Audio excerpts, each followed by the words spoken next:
Before we get started on talking about rubato today, I wanted to make a quick announcement about my new coaching program called Rebuild.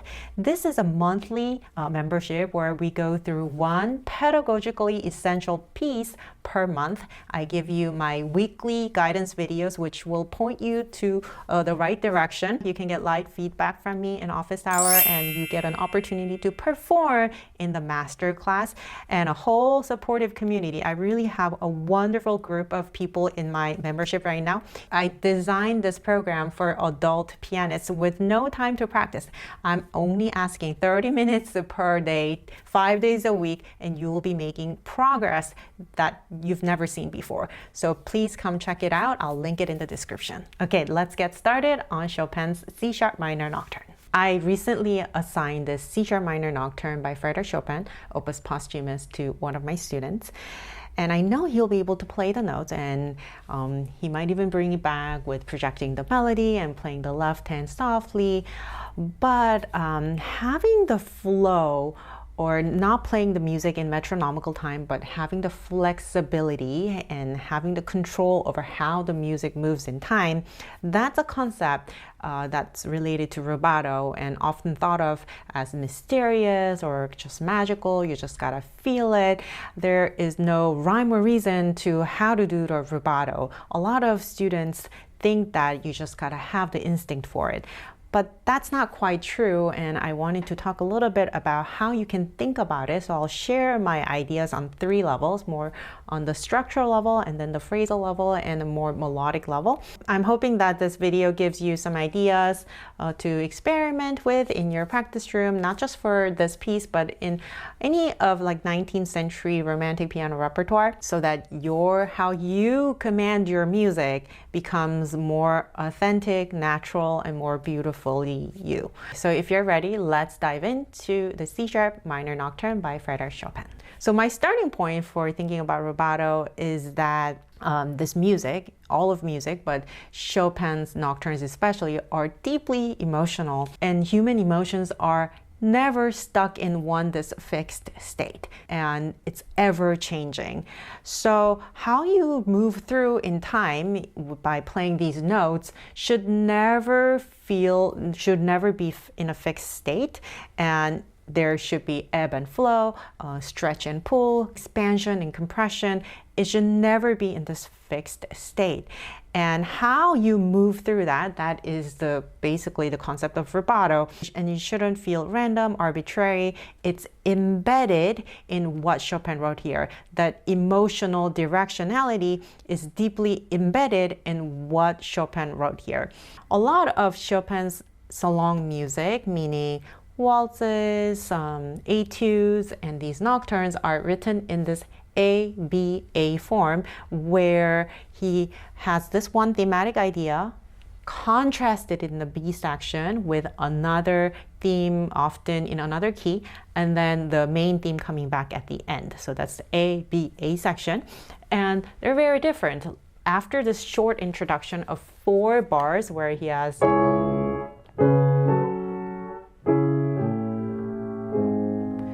after the 4 bars,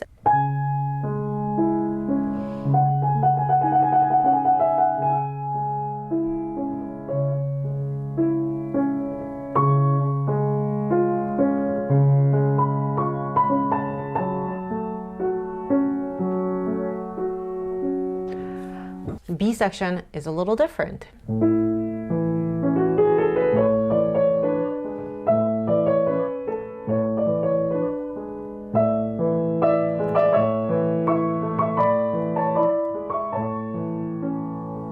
And so as you can hear, this A major section is a little bit more moving, a little bit more positive, maybe a little bit more hopeful compared to this A section, where it was a little bit more melancholy, very more intimate, reflective. Just by listening to it, you can tell that these describe a different emotional state. It would be unnatural to play these in a completely equal tempo. You know, like I know about an anecdote. I don't know exactly what Mr. Arthur Rubinstein was playing, but when somebody asked, "Oh, what's your tempo?" he answered, "Which bar?" which implies that his tempo was always varying. He was never stuck in this one tempo throughout any piece of music. When you're feeling more hopeful, a little bit more positive, your heart flutters a little bit more actively, right? That's one reason why playing this in exactly the same tempo as the melancholic A section would feel unnatural. But also, the B section has more notes. So this is a concept that I think I heard from Mr. Fleischer. He said to help the music, Chopin wanted to move it along. He wrote quicker note values. And as you can see,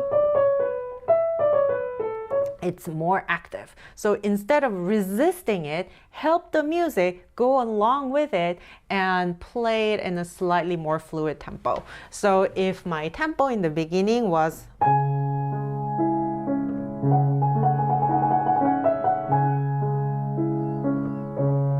my B section might move a little bit.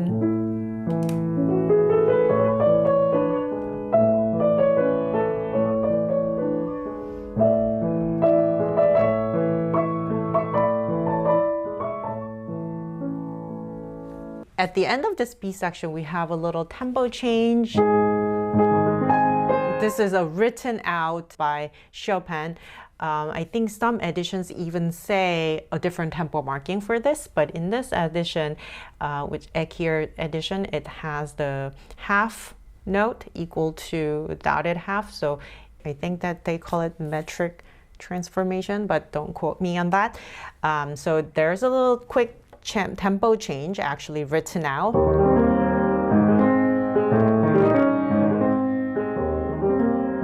And then rallentando, and then adagio.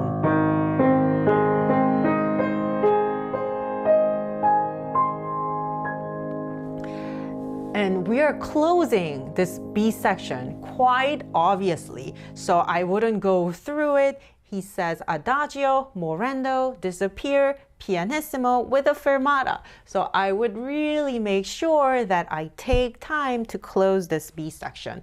And then when the main theme comes back, going back to the main tempo that we set in the very, very beginning.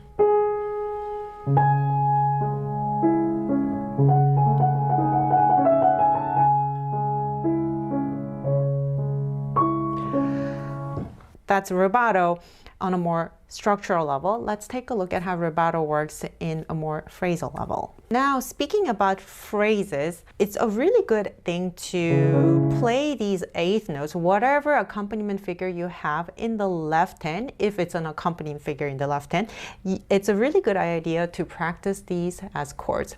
Why? Because you can hear the harmonic progression far better than focusing on individual notes. So what I would do is to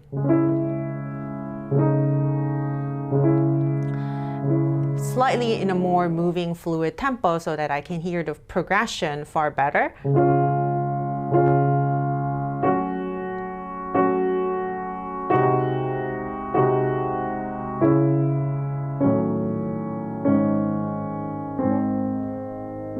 So I know that from bar 5 to bar 12, that felt like a phrase to me.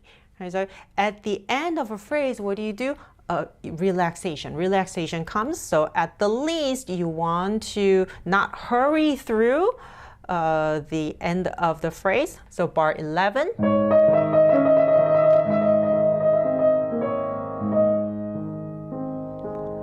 If I were to just go ahead, it would sound like this.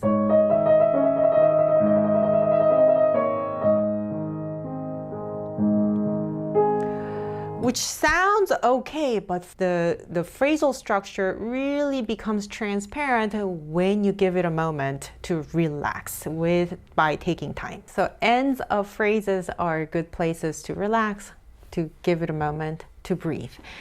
After these 8 bars, Chopin begins again, the same theme.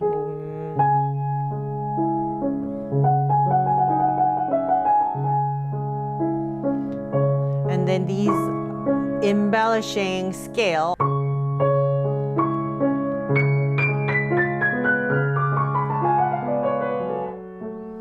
And if he just continued as he did with the first 8 bars, he would just go. That's what we expect in terms of a harmony, but he does not do that. He goes to this Neapolitan chord, the flat 2 chord in bar 17, so that's a surprise. So what do you want to do with that surprise? Do you want to go straight to it? Do you want to push to it? Or do you want to back away with it? How do you want to surprise the listeners? That's up to you. You can make that decision. So first, if I want to go for it, move through it, something like that. And if you want to kind of back away from it, you can do that too.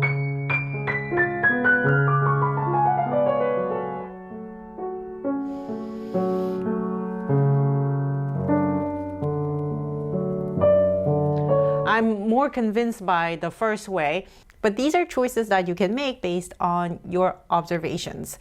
I'm seeing 8 bars plus 8 bars, and in the middle of that second 8-bar phrase, I am seeing and I'm analyzing that there is a surprise harmony in there.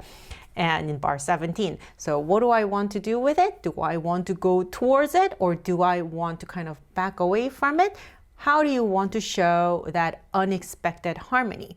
That's sort of the crux of this idea, rubato at the phrasal level. A few bars later, where we see the fortissimo, that's the end of the whole 8-bar section. As performers who have already studied this music, we know that this whole A section is coming to a closure with this fortissimo.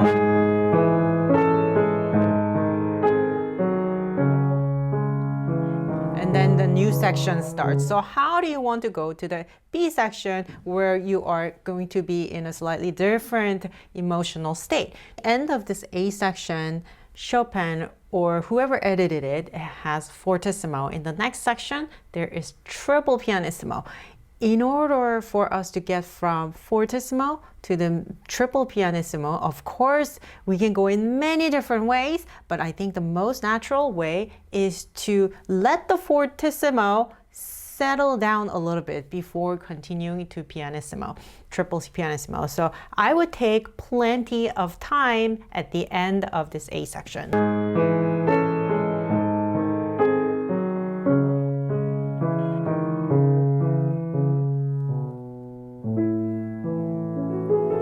And then completely change the color in the B section. Okay, the first 4 bars of this B section is answered by the next 4 bars in a darker F sharp minor. If you look carefully, these 4 bars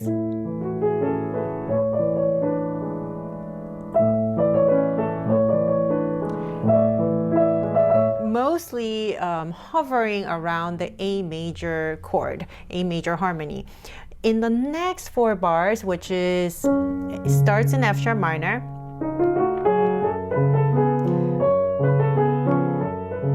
even though the melodic profile follows what happened before in the previous 4 bars, it's a different harmony. We're back in C sharp minor. So even though the melodic profile is the same, the harmonic progression, what's implied underneath that melodic profile is very different. I might take a little bit of time in the middle of those 4 bars.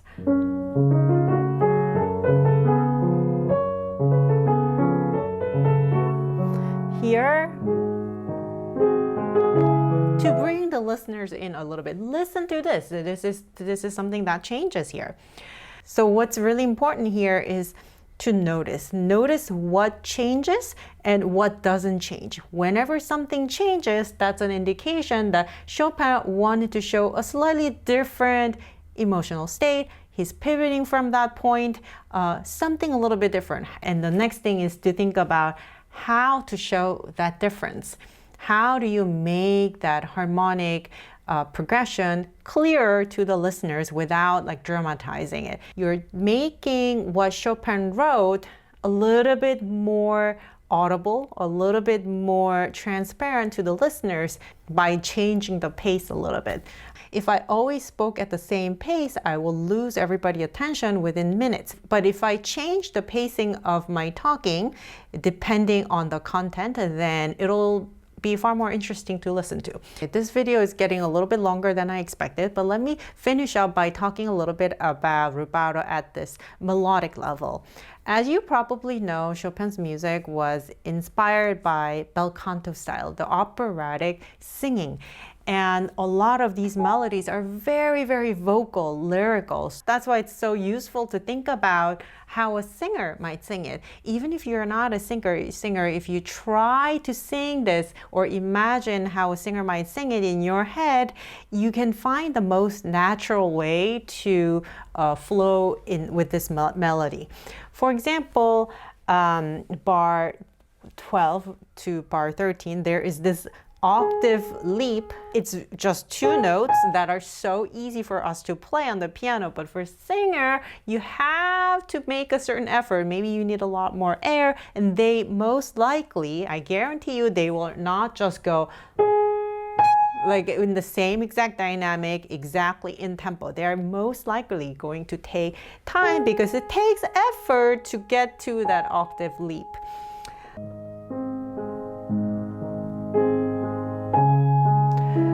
Instead of crashing on that G sharp leap, you can take time to get up there.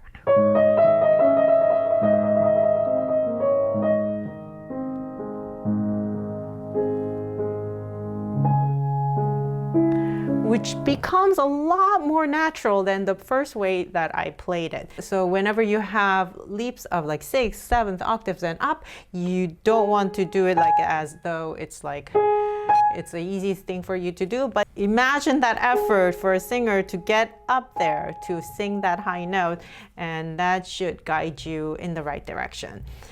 And all these ornaments, whether they are trills or grace notes, you do not have to play them precisely on the beat or before the beat. You can be free with those as well. But what I do say is that always think about what is the structural melodic line. So for example, in the first 4 bars of the melody, it's so you don't want to disrupt that melodic line just because of the trill, but you don't have to start the trill exactly at the same speed and maintain the speed. There is no rule like that.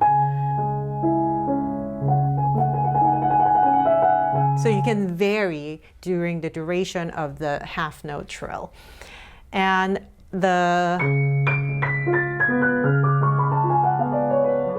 all of these, a lot of students are so adamant about keeping these exactly triplets, but notice that it's just an embellishing line of the C sharp, octave leap or 2 octave leap, and then Chopin is filling all that space that he created with the line here.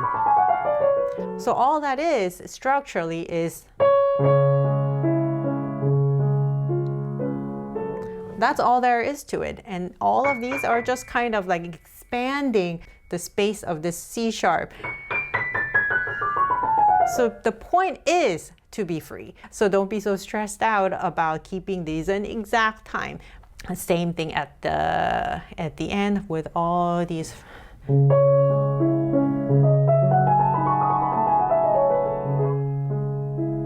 There are so many notes here. You don't have to play them exactly in one speed.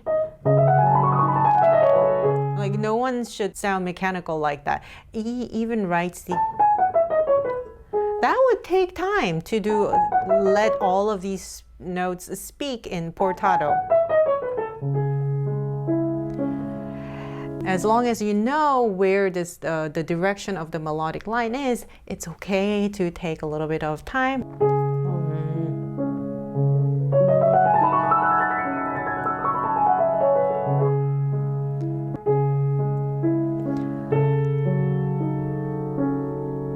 So as long as you're preserving that melodic line, it's completely okay to take time freedom, flexibility, all of that is totally appropriate for Chopin nocturnes. We talked about rubato today. It's not just a matter of personal choice. It's not random. It's not chaotic. It's a flexibility that reveals structure and emotional narrative that's already in the music.